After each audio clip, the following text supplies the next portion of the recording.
Hey everybody, Karen here. Today I want to show you a process video on kind of how I approach working with sketches to do my layouts and how I take a sketch, tweak it a little bit and make it work for my pictures and for what I want to achieve with the layout. So this is a sketch that I am doing today with my group on my twice weekly scrapbook with me session. If you're interested in joining me, we meet Mondays and Wednesdays. Right now it's virtually with between 3 and 5 p.m. and we do a Zoom and I give everybody a sketch that we can work with together, or they can come online and join me and work on whatever they feel like it. It could be cards, other layouts, whatever. That's perfectly fine with me. But I've been talking to everybody over the past few weeks about how I approach sketches and how to work with the sketches that I give them. So this week's sketch is one from our the Make It From Your Heart blog from Close to My Heart.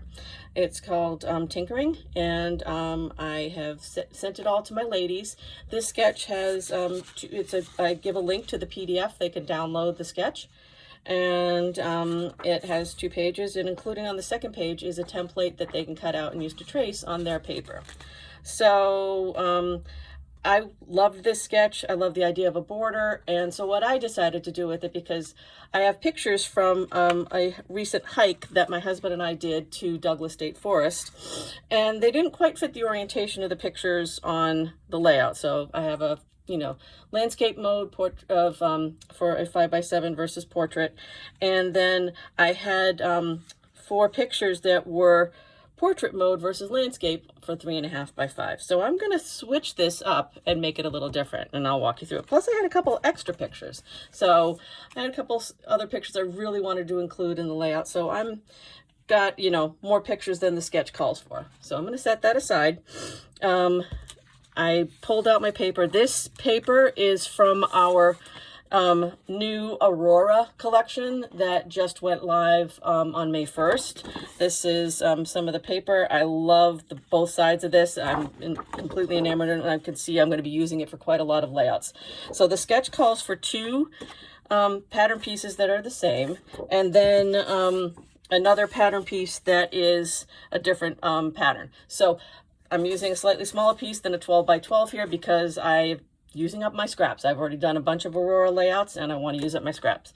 I also need 2 pieces of cardstock for the base page, and then some additional cardstock for my border and my journaling and my title, which I've already kind of pre-done so that you guys don't have to sit here and watch me work on my Cricut or do all additional cutting. So start off with, first thing I'm going to do with this, I'll move my base paper out of the way and my second piece of pattern paper. I am going to trim off the zip strips, and I love these zip strips, and I really try to include these in my layouts as often as I can. All of our Close to My Heart pattern paper comes with a zip strip, which is about a 1/2 inch by 12 inch piece of pattern paper at the top, and then the other page. Cut this off. These are great for adding an additional layer of embellishment to your pages, which is how I often use them. I cut them down to make little banners and flags on my paper. Now, the next piece of the sketch calls for, so when you look at this, both of these papers would be cut down to 11 by 11. So I'm going to do that.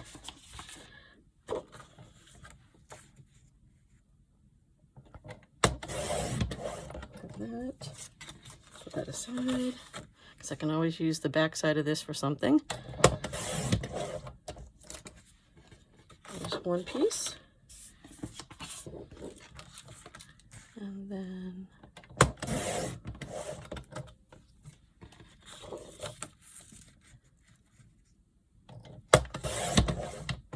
there is 2.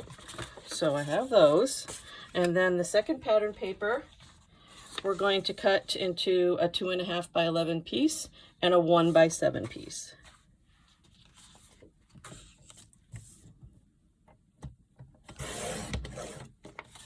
2.5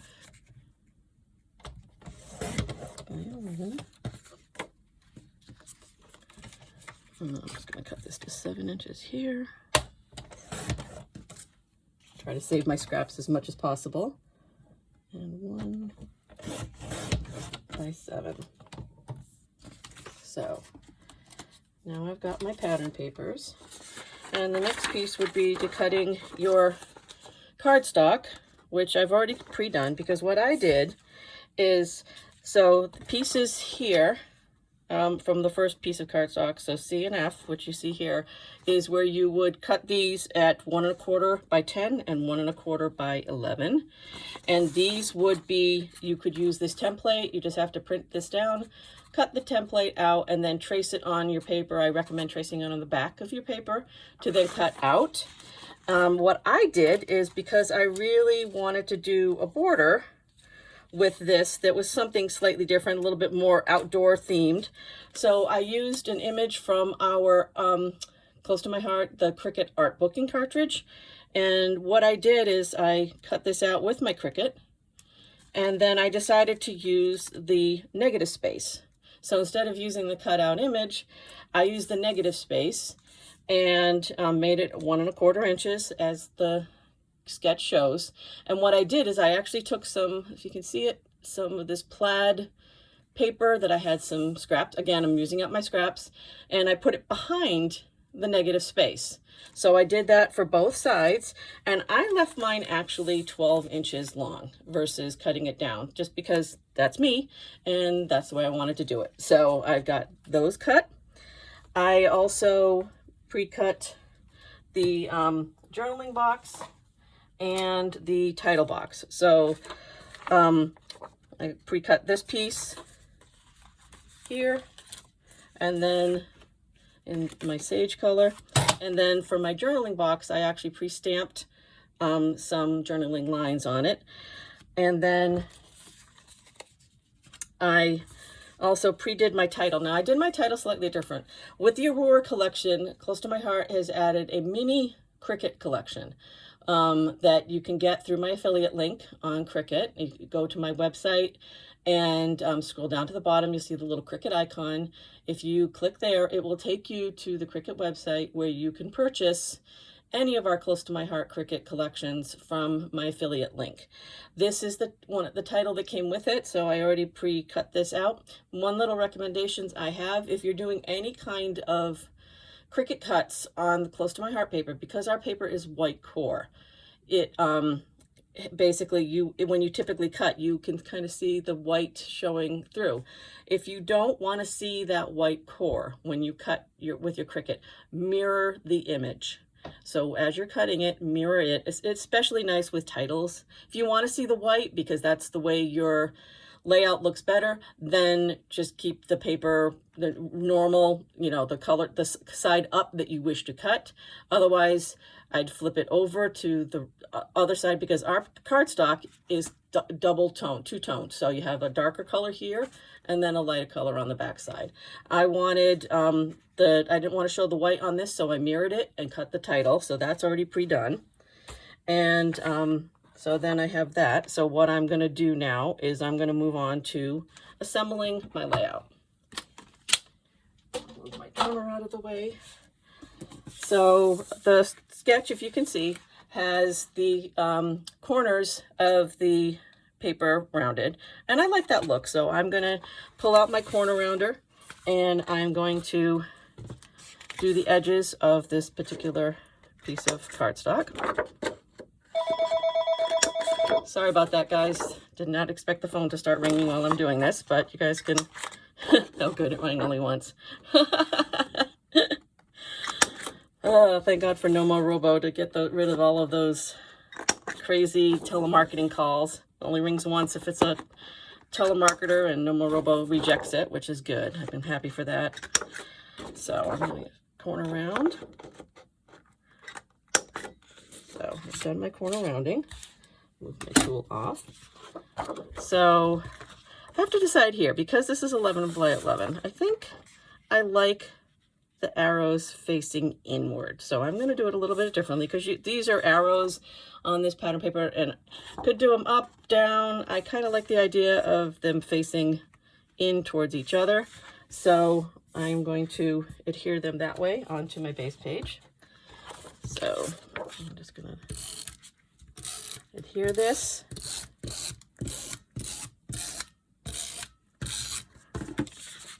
Down. And because it's just centered on the page. That's one side, and then this side.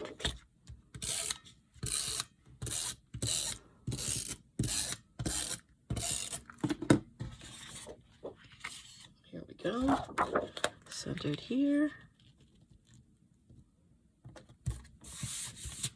Okay, so now I have my two base pages with my large elements on them. The next piece I'm going to do now is going to be my borders.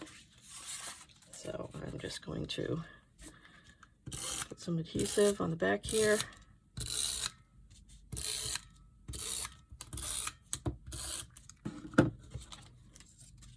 And this time I'm going to have the arrows facing out.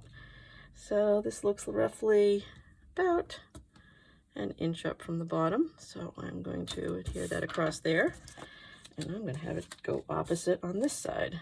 Again, about an inch up from the bottom. There we go. And then, next piece I'm going to put is my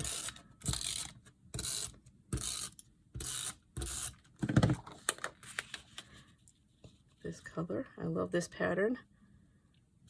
This there. Actually, no, you know what? I'm getting ahead of myself here. I meant to have these go down like this way. So ignore my earlier thing. I'm doing it this way. This is how I'm going to put this together. Is I'm actually wanted my borders on the outside. See, I get a little bit ahead of myself, so you guys can be patient with me. Decided to switch this way, but you could actually honestly do it either way. I could still keep this like this, but for right now, let's see. I'm going to do a quick dry fit. This is one thing I love with sketches is that you can take them, you can rotate them, you can flip one. So if I wanted to, I could do this side up here with the border at the top versus at the bottom. I could do this way.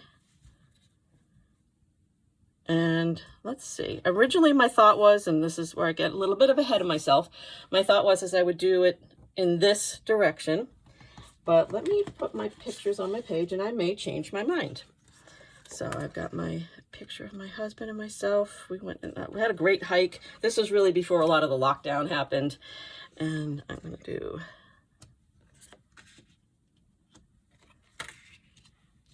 this block of pictures. I haven't decided yet. Do I want it that way?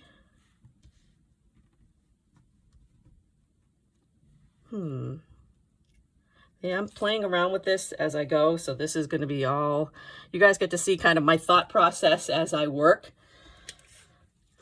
Then my title block can go there. I don't know, I think I kind of like that so far. And I know that the sketch, if you look at it, it calls for, I printed more pictures because I had too many pictures this time. So what I'm going to do is I'm changing the sketch and I'm going to put my journaling block here. So far, I'm liking that. And I think I need a little bit more color in this. So this is where I love having the zip strips. So what I'm going to do actually is I'm going to overlay the zip strip there. And I like that, adds a little bit more of that sage color. And I'm going to put this zip strip here. Yes, I'm starting to like how this comes out. And, you know, I may change my mind before I finish it. But, yes, I definitely am starting to like that. I'm going to put, oh, I am going to move the picture of my husband. I think I may, see, this is where I start playing around. Yeah, I think I may leave that there. And I may actually trim that one down of my husband. So get my trimmer out. I'm going to trim this one down to probably, yeah, that that works. I'm going to make this one a 3x3. It's one thing I like is with the sketches, you can really change things up, do it however you like, make it yours, but it gives you a good jumping off point.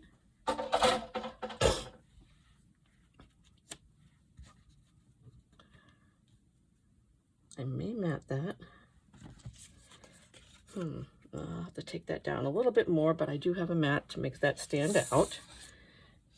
So let's see. Get that there. And then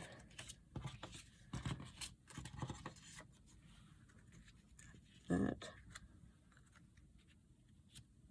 picture. I've got another picture. I'm trying to figure out where I want to put it. See, so you guys get to see what I do. Oh, I think I like that there. That works well. So far, so good. So let me just trim that picture of my husband down just a little bit more because I have a mat that I can use for that. So I'm going to make this one 2.5 by 2.5 because I have a mat already pre-cut. I did a little bit of pre-cutting before starting this video just so that you guys wouldn't have to see me cutting everything, and I do apologize for you guys having to see me cut a bunch of things. But here we go. Oh, put that one down just a little bit. Don't want to cut off his hat. That would not be good. There we go. All my scraps off to the side.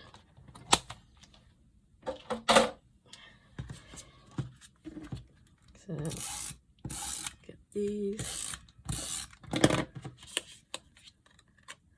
So you kind of can see my thought process because I'm not always able to show it when I do the Zooms with everybody, but this helps me to kind of talk it out with you guys as I'm going through this process video. So I'm going to get this mat done, and let's start adhering to the page because I'm really liking how this is coming out right now.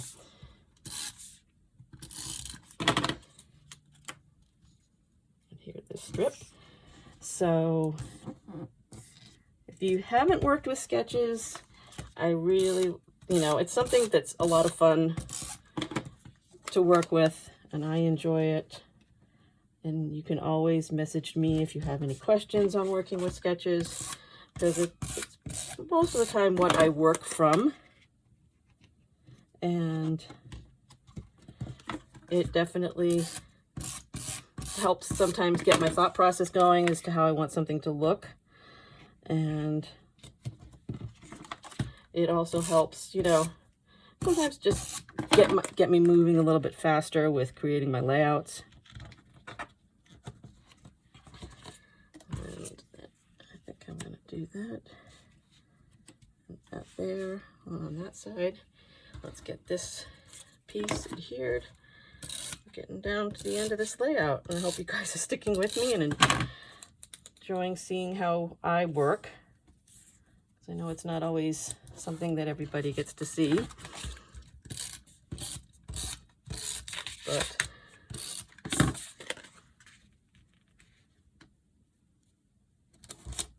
oops, okay, that wasn't good.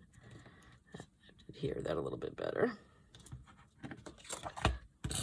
I always mess something up, but that's nothing unusual there for me. Okay, so we have that. And I'm going to actually use 3D foam tape to adhere those photos to just kind of set them off a little bit. And this usually, I like doing this. I just like sometimes giving a little bit of a pop to something to set it up so it's not flat on a page. I like a little bit of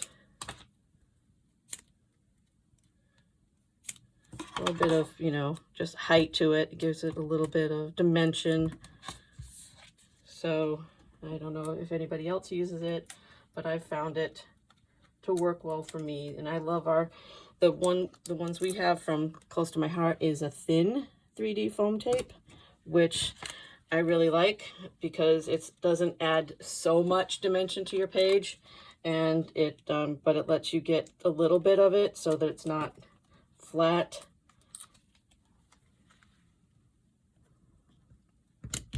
All right, so I've got that, and I also have some embellishments. So with the Aurora collection, there's also our there's our scrapbooking stamp set, and it comes with thin cuts. And this set has some really great things you can use for embellishments and titles, and comes with or without thin cuts. So what I did is I did some pre-stamping of some elements I wanted to add. So I took the tree from it, and what I did is I used our evergreen ink, and I stamped, basically I cut out 3 pieces and then I stamped them like this. Basically I didn't re-ink the paper, ink the stamp. So what I'm going to do is I'm going to add these here, and I'll probably do that with foam tape. And then I also stamped up some arrows, and I'm going to probably put these in a couple places. I just like giving a little bit of additional elements. And we have a new thin cut set, which is basically called Tags and Tabs, which I use to punch out this, and I'm going to use that for the date, so that's going to go there. And then another new set we have that comes with or without thin cuts is called Here and There, which is a really great set because it's got a lot of little arrow elements that you can add to really any layout. And so I'm going to layer some of these with what I already have with the arrows from the scrapbooking set. And I'm going to add those. And I'm going to add this. I like sometimes doing layers of 3 arrows, and that is going to go there. And I will use foam tape to put those on, but just so you get a basic idea, I'm sure you guys don't need to see me putting foam tape on everything. There is my layout using the tinkering sketch. So just as a quick thing, here's the original sketch and how they did it. And then here's my take on the sketch. Get that a little bit straightened for you. And you can see how you can change it up and do something different with it. And I really hope you guys enjoyed this. And I hope to be able to do some more process videos for you at future dates. Thank you so much for watching, and I will see you later. Bye.